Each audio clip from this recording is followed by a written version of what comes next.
আচ্ছা, আপনারা যারা ট্রাম্প চাচ্চুর ডরে আছেন যে এই চাচ্চু মনে হয় মাইরা দিল ইরান রে, কিচ্ছুই তো না।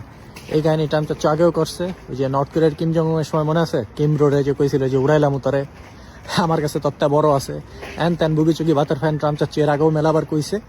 ওটা কিছু নাই, ওটা আলগা ফাপড়। এর মানে হইতেছে গিয়া ট্রাম্প চাচ্চু এখন বাইরে আর সলিউশন খুঁজতে আছে যে কেমনে ইরানের যুদ্ধটা বাইরে তুইব। কারণ বাইরে তুলে তো বাণিজ্যতলা বাইরে তুইব, তাই না? দুনিয়া সব মরলছে, বাণিজ্যটা ছাড়তে যেতেছে না ইরান। সমস্যাটা গেছে এই জায়গায় যে কইতেছে না কোনো টেম্পোরারি সিজফায়ার হবে না, হইলে পার্মানেন্ট হইব, নাইলে কোনো সিজফায়ারই হইব না। এখন ওরা তো চান্স দিতে হইব, এই চান্সটা ইরান দিতেছে না। তো যাই হোক, এগুলা কিছু হইব না। কাহিনী যেটা হইতে যাচ্ছে সেটা হচ্ছে যে ম্যাথামেটিক্যালি এটা পসিবল না। কারণ হইতেছে দুইটা। একটা হইতেছে গিয়া যে পুরা দুনিয়া তেলে আমেরিকারে যাইতা বসবে এইটা। আর দ্বিতীয়ত হইতেছে গিয়া যে ইরান রে পুরাপুরি ধ্বংস করতে হলে মিনিমাম 20টা নিউক্লিয়ার বোম লাগবো। ঠিক আছে, ইসরায়েলের লাগবো মাত্র একটা।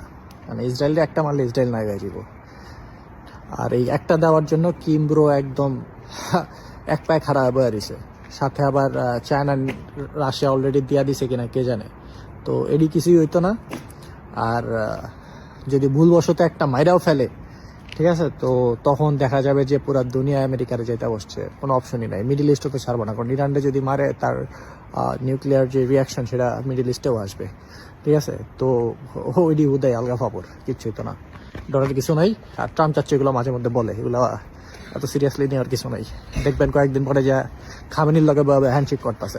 চাচ্ছু যাতে মাতাল তাহলে ঠিক আছে, ভয় পাওয়ার কিছু নাই।